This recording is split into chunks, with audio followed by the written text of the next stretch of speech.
Well, people of the internet, that particular amazing song made me think of something a wise man once said. He said, when I nod my head like this, listening to music, I'm saying, yes, yes, yes, this rocks. And sometimes I shake my head like this, like I'm saying, no, no, no, don't stop a rockin'. And that song had me going like this. I don't know if you at home felt the same way I did. I know our studio audience did. They were blowing it up because that was amazing. Well, you can tell from that amazing music that you are at another Saturday Night Synthesis. I'm your host, Alex. I am contorting for your pleasure in the basement of my house in Baltimore, Maryland. And it's going to be an amazing show. It's going to be hard to top that, but I think we can tonight, maybe, because we have a very special guest. Fetz Audiovisual is here on the show. We're really excited. Fetz, how's it going? How are you doing? So glad to have you here. Good evening, Alex and Frederick. It's great to be here. Thank you so much for having me. I'm really excited. There's a lot of friends and new faces in this group, so I'm going to change the energy level up, but I'm ready. We're going to bring it tonight. Music to my ears. And we're going to hear some more of your music to my ears later in the show. Oh, that's good content. And some conversation too. But before we do that, out there watching on YouTube, if you have any questions, comments, concerns, want to know what Frederick's hair smells like, it's summer lilacs. Just put it in the comments of the video. And while you're there, just like and subscribe. Just do that. And now is my favorite part every week. It is my distinct pleasure to introduce to you all the man, the myth, the legend, coming to you from semi-permanent exile in Long Island, Frederick Foxtrott. Take it away. Yeah, I'm so excited for this evening. Fetz Audiovisual is with us, and he's a particular artist, producer, creative person that I wanted on the show because he has kind of an attitude that is similar to ours, in that some of the best ways to produce music, make music, is to not only contribute to the actual making of it, but to the highlighting and amplification of other people that could use some amplification. You know, there's so much good music out there, and I think that kind of attitude is something that I prize. And so I'm really excited to get into kind of a conversation about that. It's been a great week. The spring is here. I planted some grass. It has grown, and yeah. Well, all right. The grass is already growing. That's impressive. Impressive spring. I'm ready to grow as well. Get out of my house. So, Frederick, what were you doing in that song? You can tell how much I enjoyed it. I should probably stop being so effusive, but I just can't. I can't be anything but myself. So I start kind of like thinking about what kind of tracks I want to make for Saturday night on Monday when I'm editing the prior week. And usually what ends up happening is one of two veins kind of happen. Is I get something early that I just kind of work on throughout the week here and there. Or probably most of the time, nothing seems to be grooving. So then I unpatch everything, and then the day of is where it comes out. And that was really what happened today. I have a show on May 13th rather, and I was thinking about having 3 sections. I've already kind of worked out the first section, and I wanted to do a transition into the second section. But I was working on it, and I was trying to think of what would be good. Because the important part is I have to leave everything from the first second patched. So I have to work with a kind of restricted amount of modules and things like that. But I was just like, okay, it's not happening. I pulled it all out and started from kind of scratch. And I'm glad I did, because I really, really enjoyed playing that. How dare you? Sorry, that's too loud. Sorry, it's so loud. And a lot of it is, I'm going back to kind of a rings into clouds, but I don't feel like it's overusing it too much. The main actual kind of groove of the melody is going to be just on the circuit bent VCO. It doesn't touch anything else. For the main bass line, I got that mimeophone. It's just such an incredible layer of almost harmonic noise that gets placed on top of the bass line. I'm very, very pleased with mimeophone so far. I was a little bit underwhelmed when I first got it because I didn't exactly know how to use it. Yeah, I remember we were playing around with it. Yeah. You're like, But I think that, other than just a delay, because if it's just an expensive delay, then I don't really think I needed to get it. I'm a big fan of the Phonogene and other make noise modules, and I think I unlocked a little bit of it. What kind of, did you use any new modules or new techniques in that song? Or you used the mimeophone, you talked about that. No, there was no strategy to this except for put a song in your ears. Well, and in our ears it went. And this is one of these ones you're going to want to save the chats on this one for a dark day, because people really enjoy it, and I think people at home are going to enjoy it too. Frederick, unless there's anything else you wanted to say about that, we could throw it open to the studio audience and see if they had any questions. Fraggle Rock would get my heart a pumping, but. Edward, who's in the audience, said that was amazing for being thrown together, quote unquote. He wanted to know, how long have you been a gearhead? How long have you been really interested in modular synth? Really 4 years, I guess, 3 or 4 years. I have a little fatty stage 2 mode that I've had for probably 7 or 8 years that I've just used as kind of like another element of recording, guitar, drum, bass, and then, kind of a synth. Yeah. So then I went on a trip and I met another person who was into synthesizers. I was like, oh, I'm into synthesizers too. And we got on really well. And then it turned out he was into this thing called modular synthesis. Well, I think an answer to that question too is if you were able to see the floor, you guys all saw Frederick play guitar. And if you're able to see the floor down there, you would see this giant board full of nothing but guitar pedals. So I think even before modular synthesizer, in terms of being a gearhead, it was first guitar pedals. Yeah, I guess. I think that's a great point, Alex. I've been playing guitar and music for a very long time, and I got into effects pedals really just in the past probably 5 or 6 years. Anyone else have anything to say? You can also unmute your mic and just holler it out. I just want to say that I found that song, especially being that it was just composed on a flight, it was so deep with emotion. I was really, really moved by it, and just wanted to say thank you, Frederick. Oh, thank you so much. I really appreciate that. It's been a really emotional day for me. I decided to kind of put it into the music. So as someone new in the space, I've been finding music to be a really great way to express emotions. Really brings about an emotion that in the art space, the drawing and painting, I've not found quite the same amount of clarity in both transmitting and receiving it too. I don't stare at a painting when I'm sad. I turn to some Nine Inch Nails or something. Yeah, great. Cool. Well, awesome. That's good to hear. Well, thanks, Zachariah. That is really good to hear. And I think with that, Fetz A, take it away. I am so excited for this, dude. Do you guys need me to do any, effects or like I said, I've been drinking tonight, so it's okay. Shout out again to Frederick and Alex. I'm just so excited to be here. Let's do this, everyone.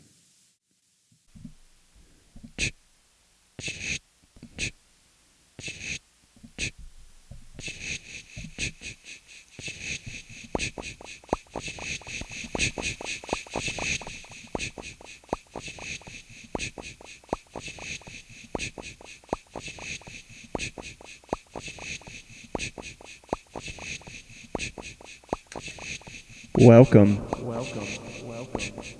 to Saturday Night Synthesis. Saturday Night Synthesis. Saturday Night Synthesis.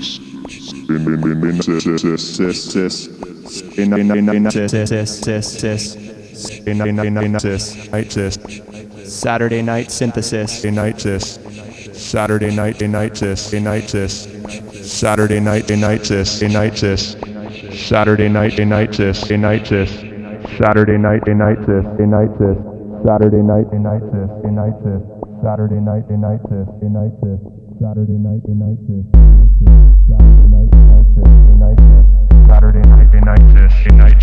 Synthesis. Saturday Night Synthesis. Saturday Night Synthesis.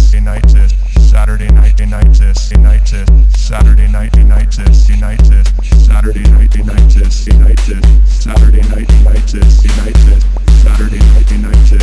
Synthesis. Saturday Night Synthesis. Saturday Night Synthesis.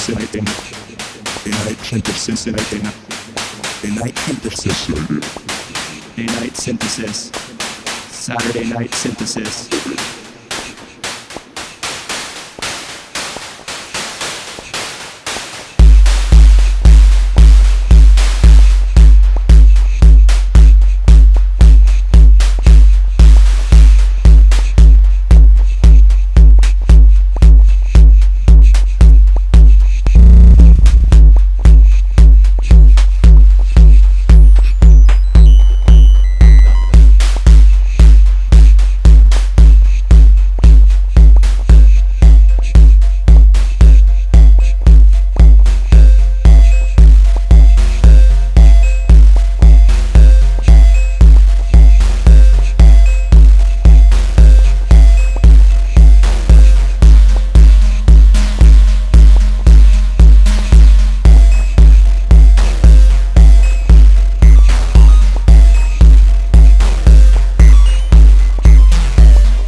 Oh yeah. There was a muted woo. I promise. It was, Woo! All right. Well, that song was amazing, and let me first officially welcome Fetz Audio Visual to the Saturday Night Synthesis. Officially. Fetz, thanks so much for coming. Thanks so much for playing that song. My mind is blown. Thank you for hosting, Alex. That was a lot of fun. Hope everyone enjoyed it. Yeah. So do you want to talk a little bit about that tune? I know from the comments in the chat that the manipulation of the sample was so cool. You know, you kind of recorded the voiceover and then did that. Yeah, absolutely. I'm not specifically a modular or Eurorack artist. I have like one or two modules that I integrate, and I started looking at all of my equipment as modules and how can I hook them up in different and interesting ways. This is one setup I keep coming back to, which I could call like my techno kind of live set. The heart of it is the Moog DFAM, which is just the powerhouse that heard all the noise and the bleeps and the bloops. And then I have the Korg SQ1, which was acting as like an extended sequencer because the Moog has 16 steps and I feel a little limited. So I have much more that I can do to expand the sounds and the oscillators to keep things moving and continually progressing.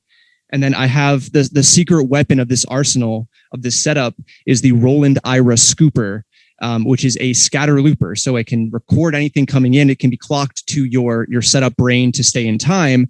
And then it takes it and shuffles it.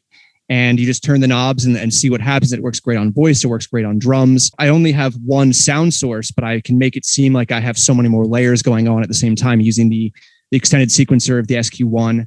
And the scooper. You know, I like to incorporate the theme of the event, or if there's some theme of the performance, whether it's outer space, I might say spacey kind of things. Or in this case, I like to kind of customize. And that idea of bringing in, you know, starting it with Saturday Night Synthesis and ending it with that sample came from an artist. I want to give a shout out, Rudo Rude Boy from the Bay Area, who I saw at Resonant Frequency. And he sampled like resonant frequencies. He sampled that word and then was like scratching that live at a performance I saw at the warehouse. And like, when we were back live, and I was like, oh my God, that's totally cool. Like to incorporate the event into your performance. Generally, every week I'm changing setup and gear and patches and things like that. And the Korg Chaos Pad was another place that I can take, and it's not synced up. So everything that I was kind of recording in the beginning and everything at the end was just kind of doing its own thing. And I was layering more effects to wash it out. And I love the washouts and like the tempo ramp downs. I like to start at one tempo and then I like to start at a slower tempo and then ramp up to where I want to end up. And I ended up at like 150 and I was like, wow, that's even a little faster than I normally end up. But like, all right, we're doing this. Yeah, we're doing this. Doing 150, yeah. Ramp it back down, was sampling all the gear into the Chaos Pad and then just delaying it out from there and then letting that kind of to fade out with those delay tails. I think if I had to choose one effect for the rest of my life to be stuck with, it would be delay, because there's so much you can do with it. Yeah. And the only other things I didn't mention in the setup are the Earthquaker Devices Dispatch Master, which is a delay and reverb pedal. And shout out to Professor Wayne, who is in the chat and watching.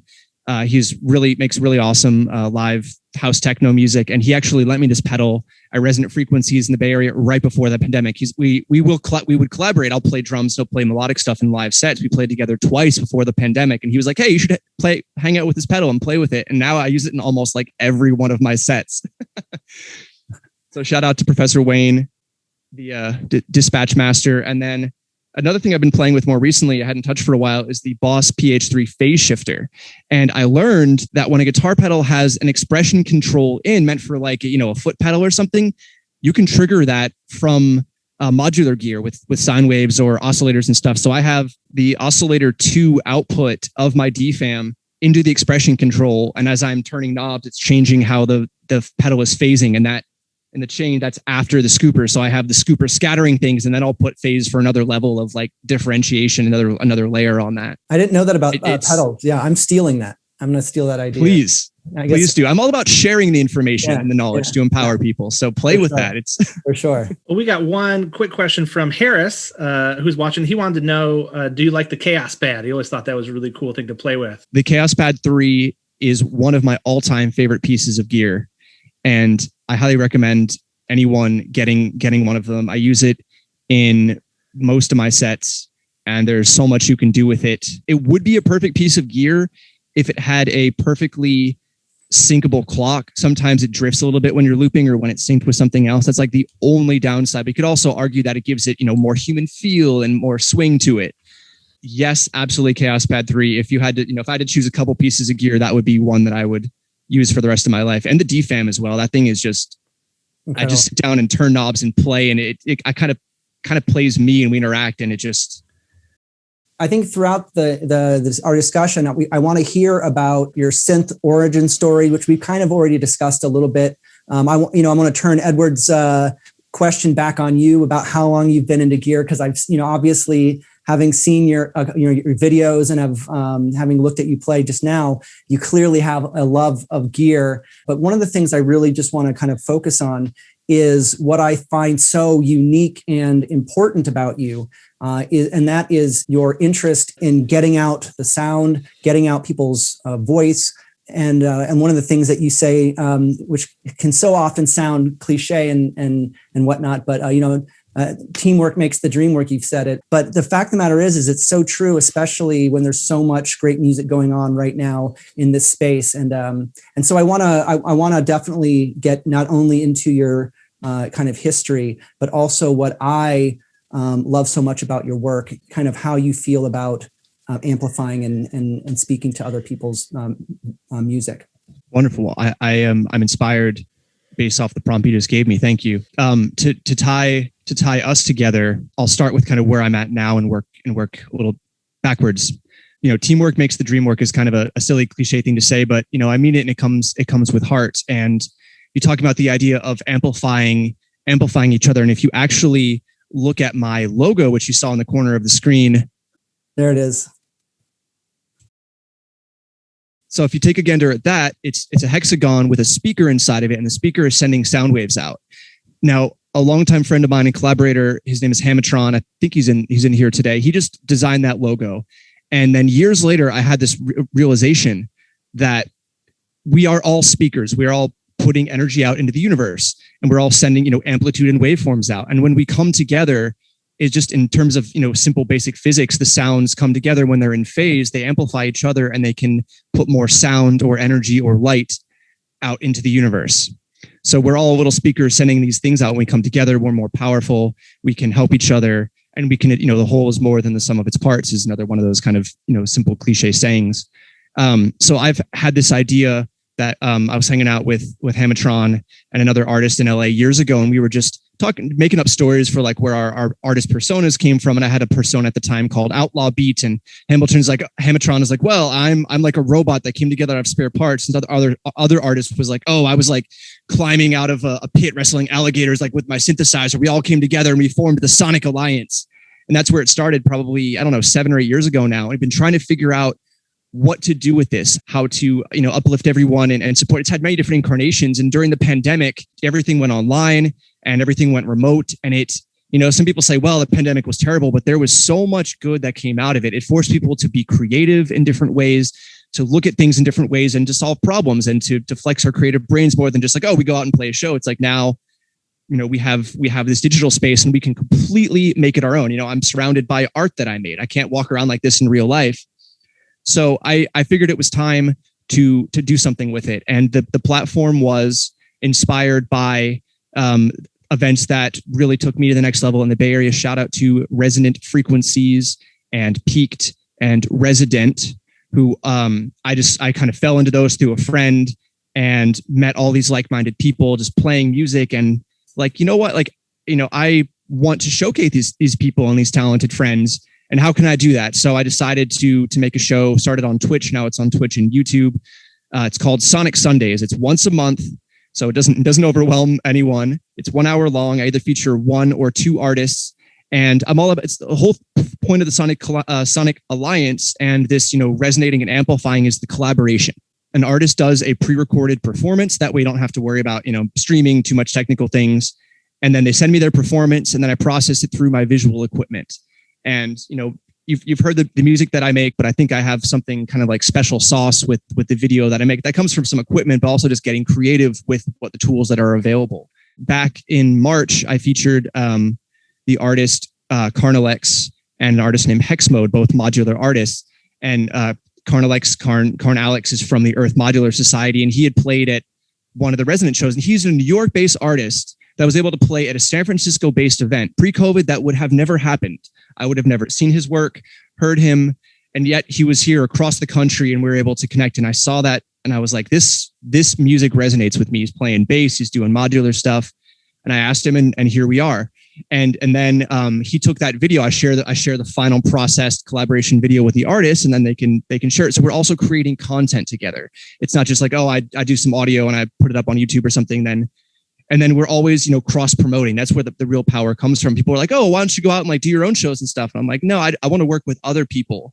And then we have twice the power to promote, to share, to get it out there. So then he put it up on his YouTube channel, and then I was really new to the Earth Modular Society and this whole Discord community. There's a lot going on. There's a lot of opportunity, but it's also a little overwhelming. And Earth Modular Society has really caught on with how inclusive they are and allowing people to stream. So you saw it, you commented.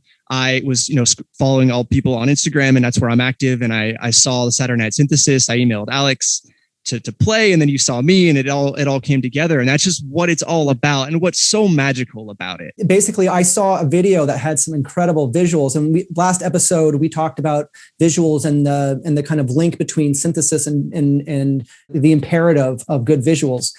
So I saw this video with awesome visuals, and I commented, I want to steal those visuals. And it turned out it wasn't the artist, it was Fetz. I was like, oh, that's great. And so I told Alex that I wanted to invite Fetz on the show. And then separately, Fetz also contacted Alex and said that, hey, I saw Saturday Night Synthesis. I'd love to collaborate. I'd love to come on. What happened, dear viewer, was that Fetz sent me a DM. He was like, I'd love to be on the show. I was like, oh yeah, sure. I'm going to talk with Frederick about it. And then totally forgot about it. And then Frederick's like, here's a list of people on the show. Number 1 is Fetz Audiovisual. And I was like, oh yeah, well, someone said they wanted to be.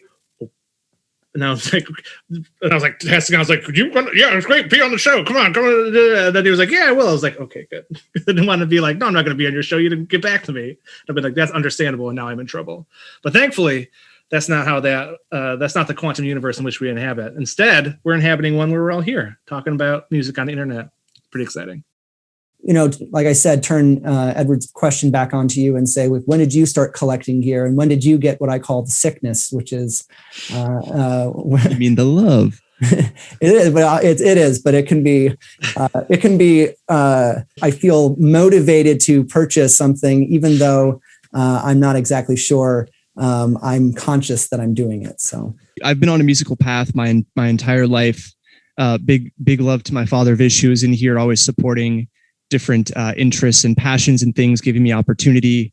I did choir when I was in elementary school and high school. That was my sport. It took me around the world. Played in a band after that, had some piano lessons when I was younger. And I think it was my junior year of high school, a friend showed me GarageBand. And I just threw a bunch of samples together and made a song. And I was like, this is cool. I don't exactly know what I'm doing, but this is cool. And started looking into synthesizers, got a micro Korg. So that probably would have been 2007 or 2008. And the first time I played like a vintage synthesizer was at a local recording studio in Napa. My band was called the Subtones at the time. I was playing bass. And then later I played keys in like a surf kind of indie rock band. And he happened to have, the studio guy happened to have a Prophet 600 and a Korg MS-10. And we recorded on some of those. And I was like, this is so cool. What's going on here? So since like the early 2010s, I've been slowly finding and trading and collecting, and sometimes, thrift stores or internet auctions for deals. Or there's a style of music called chiptune, and it's music based off old video games and made on a lot of old hardware. And somehow that music has always called to me. I grew up playing a lot of old school Nintendo and video games like that. I definitely have a gamer side to me. Through the chiptune community, I found it in LA, and then there's some in the Bay that's much smaller. And I met a friend through Instagram. We talked for a while, and then he posted a video one day of him on his TV, but it's all pixelated like you're watching it through an NES. And he holds up a controller in front of the camera and he starts moving it around. And it's like shifting the video, and my mind was blown. And he unlocked the secret to me that you can take videos and convert them into a ROM and play it on a Nintendo with this certain free software that another chiptune artist made. And that was like, I have to do that. I spent a lot of time working in the music industry as well. That was my career for about 10 years, all music festivals and all different things. And I shifted to a job at a museum, and that gave me my nights. And that's when I discovered Resonant Frequencies, and then Resident, and then Peaked, and all these other people that are just giving artists a platform. And we're all sharing information. We're all sharing the music and the tools. and lifting each other up together. And that was and it was all just in the name of getting people out there. You know, when you're a DJ, there's a lot of places you can go out and play and spin or a band. There's clubs for that, but like, you can't just show up to an open mic at a country bar and bring your modular set. Like, people will, like, throw bottles at you or something. You never know. I want to give a special shout out to Dirty Bill, who the first time I went to Resonant Frequencies, he's kind of the visual master. And I had like a Nintendo I was using at the time and like one other piece of gear. And he gave his time and ultimately helped me acquire a piece of gear. He was like, I'm going to pass this on to you because this is what you need to take yourself to the next level. And then through that, kind of mentored me and allowed me to do visuals at Resonant Frequencies. And then I started doing visuals at Resident. This became a thing I was going to every month and doing visuals at and performing at and just putting myself out there. And I also have a history over the years of music production in Ableton and, using the gear and stuff in Ableton, but I've kind of moved away from that in just this more free form experimental way to just explore sounds and not think, oh, I'm only going to make techno or I'm only going to make house or I'm only going to make synthwave, but just kind of seeing what comes out sometimes and freeing yourself from that mind of genre. And sometimes, in the producer or pop world, like, oh, you got to make a pop song that's 3 minutes. And I'm like, nah, I'll just jam for 20 minutes. And, it might be some ambient noise or like feel like you're floating through a video game in space, So now I have, a small museum collection of music equipment and video equipment. And, the specialty that I'm leaning into in this new year coming out of this pandemic is embracing communities and, just connecting with like-minded people like yourselves. I'm so honored and so touched to be here. My heart is glowing. I just want to thank you both so much. So that's kind of my origin story. But again, just big shout out and love to my parents for giving me that opportunity to pursue the arts and the amazing people like Edward and Son and other people from the community that are here. It just means so much. Awesome. Very, very cool. The idea of visuals and incorporating visuals is another element that you use. The idea of having video games and electronic music, right? Obviously, electronic music was the soundtrack of so much of our youths because we were listening to it through a machine that only allowed a certain kind of range of sounds. And so that's really interesting to kind of put those two together. It creates another dimension of immersion and experience. And I've attended hundreds of shows and worked 50 to 100 shows and festivals at this point. And it's one thing to watch someone DJ or play live, but when there's a visual component, it takes you to another place and allows you to get lost in that experience more. Quick side, there's an artist who is he's a friend of mine and a huge inspiration. His name is Robert DeLong. In the early 2010s in LA, he was doing shows and he was a one-man kind of electronic pop act. And he had a bunch of little GoPros on his gear, and he had someone running camera switching. And that was one of the first times I watched like an artist integrate the audio and visual together. And he still does that to this day. And you're getting different perspectives. So it's not just like I'm sitting here watching me this whole time. As you saw in my set, I had the scene changes. So it kept things moving and kept things interesting. My visuals are always more abstract and kind of free form, and they kind of do what they're going to do. And I like that disconnection. And some people go really far to tell a story with the visuals that they make. And it kind of becomes another band member.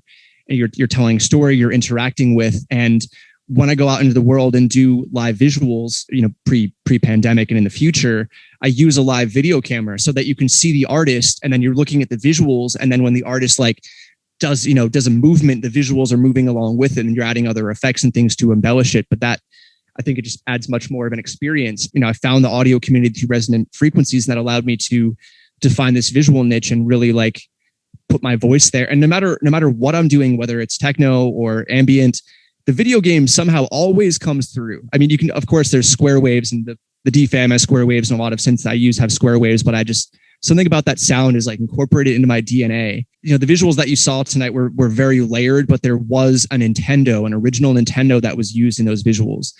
I think the visuals just add more to the story, and you don't need to have all this equipment. Some of the stuff that I was doing was just some basic tricks in OBS. When there are artists that give away visual loops and assets the way that people give away samples. One artist is Beeple, aka Beeple Crap, and Switz-on Wigfall the third, and they give away assets, and I use those loops and process them through my equipment. And there's also Internet Archives and Library of Congress that have videos and stuff as well. You put a scene into OBS, you put like a color correction on it, make the colors crazy or invert the colors or something, and then do the two main effects I use are Luma Key and Chroma Key, which are built into any video type mixer, and they're built into OBS, they're built into the hardware that I use, and those are two essential effects that allow one image on front to like allow another image to pass through it, whether it's a color like Chroma Key, a weather map is like the traditional one. It's just a green screen and they put an image on it. Or the Luma Key takes the darkness and the lightness and the contrast, and the lightness becomes the transparent layer. And that can be done in OBS. Anyone is welcome to message me. And I love talking about this stuff and sharing it the way people have shared it with me and allowed me to be where I am. So that was a full answer to your question. Yeah, I mean that's great. In the description of the last video, I say kind of tongue in cheek, synthesis is a concept in discourse. Like thinking about the pandemic and what it does to synthesis, or thinking about visuals, or thinking about the idea of amplification as a concept in relation to other artists. Understanding synthesis as a discursive kind of arrival at this kind of struggle of some kind. Now we've reached the portion of the show where we're going to plug some stuff. Fetz, you got anything you want to plug? Well, yes, Alex. Thank you so much for asking. So we talked about the Sonic Sundays event. April's has passed. That was last week, which I had a special birthday show, which was really fun. My birthday was the last Saturday, the 17th. So next Sonic Sunday will be May 16th. It is at a new time from 6 p.m. to 7 p.m., featuring two Bay Area artists, Ahto Leone and Kizzle. Kizzle is Corey Luna, who is one of the people that inspired me to start the show. And he is the showrunner and host of Peaked. That's Piqued. And they are a monthly on the third Wednesday. So on the third Sunday, you watch Sonic Sunday, and then on the third Wednesday, you can watch Peaked. And that's Pacific time? That is Pacific time. Yes, I am out here in the North Bay of California. I wanted to give a special shout out. There's a collective from the Bay Area and beyond called Synesthesia. And they're one of the few collectives. I've done some work with them in the past, and they actually pay and support the artists that play as well. Like, we're all here because we love it. We all have this passion and time, and some of us have a little more time during this pandemic, but they put back into the community as well, which is really cool and so rewarding when you play a show and someone gives you, anything, a donation or, some sort of thing. Moving on to the other monthly events that, really changed my life on this trajectory. Resident Electronic Monthly, which is going to be Tuesday, May 11th. It's always the second Tuesday of each month. Hosted by and assembled by Franck Martin. I help outreach and find artists as well. We're always looking for new artists. Anyone who ever sees this or hears this is welcome to submit to this community. You record a video, max of 20 minutes, and it can be anything in the electronic realm. Also, Franck Martin is a great person in the community. He participates in a lot of events. He also has his own Saturday morning shows where he features artists with performances and interviews in a similar style. You can check out his website there for more info. Something that I have coming up that I'm excited to announce is I will be doing a pre-recorded set of the same techno style you heard tonight. There is a radio show on the Radio Free Brooklyn network. The show is called Virtual Voyager. It's hosted by a new friend of mine based in New Mexico. She goes by Girl Wunder. And that happens at 1 a.m. Eastern time, 10 p.m. Pacific time. So that's, depending on where you are, the date changes. So it's the 12th if you're on the Pacific time, and it's the 13th at 1 o'clock in the morning if you're on the East Coast. And then we have the Peaked event, which is the third Wednesday, from Corey Luna and Rich Hogben. That next one will be on May 19th. That's it for the plugs. Oh, one last thing. Every Tuesday night from 7 to 8 p.m. PST, I do a show called Sonic Experiments, where I just hook up different gear, and the theme changes every week. And special shout out to Edward and Son, who are here.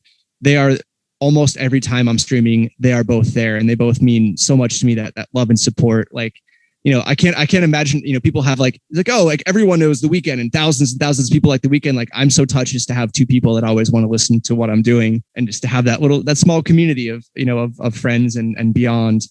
So, all of this is tied to the community, as it's not just what am I doing, it's what is the community doing. And, how can we all lift each other up? Because I wouldn't be here if it wasn't for Franck and Corey inspiring me, and Kevin Frederickson, aka Density and Time, who started the Resonant Frequency event. Everything you just said is I completely and full-heartedly co-sign. We need more people like you, and I'm so glad that you're making music and you're putting it out there for all of us to listen to. Subscribe and follow Fetz. Check back periodically because you're bound to see some new and exciting work. You will nearly always find me in the Earth Modular Society Discord, lurking and talking and planning something or discussing something or listening to all those amazing artists. I just want to encourage everyone listening. If anyone wants to talk, chat about any of these things, extended visuals and ideas and sounds and stuff like that, I'm always around, and I always want to talk to people. I love this, and I want to encourage anyone watching or listening to try new things, to experiment, to be yourself, and to try, to find your voice. And whether it's wearing a crazy jacket or wearing your favorite band t-shirt, put yourself out there and don't be afraid to be yourself, whatever that means to you. So love and light to all of you. Thank you so much again, Frederick, Foxtrott, Alex Keim. Alex, you are a fantastic host. This is thank great. You. But that's going to be it for us this week. Thank you out there on the internets for looking through a series of tubes to where we are and watching the show. Thank you to the audience. Thank you to Professor Wayne, to Ryan, to Edward, to Sun, everyone out there giving us a lot of positivity watching the show. I really appreciate that. Thank you to Frederick Foxtrott, the founder of The Feast, the reason why we're all here. And while you're here, why don't you like and subscribe, and also go to the Fetz A YouTube page and like and subscribe to that too while you're there. That would really do us a favor if you're out there. And right here, we're going to do a live outro with Fetz A and some music, some visuals, so it'll be a lot of fun too. So stick around, and but we're gonna say good night, everybody.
Saturday Saturday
night.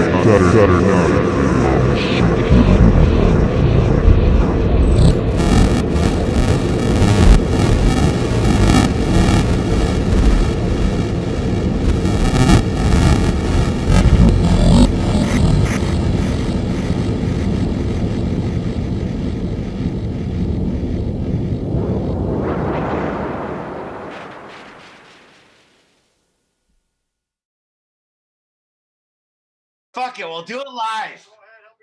We'll do it live. I don't give a fuck.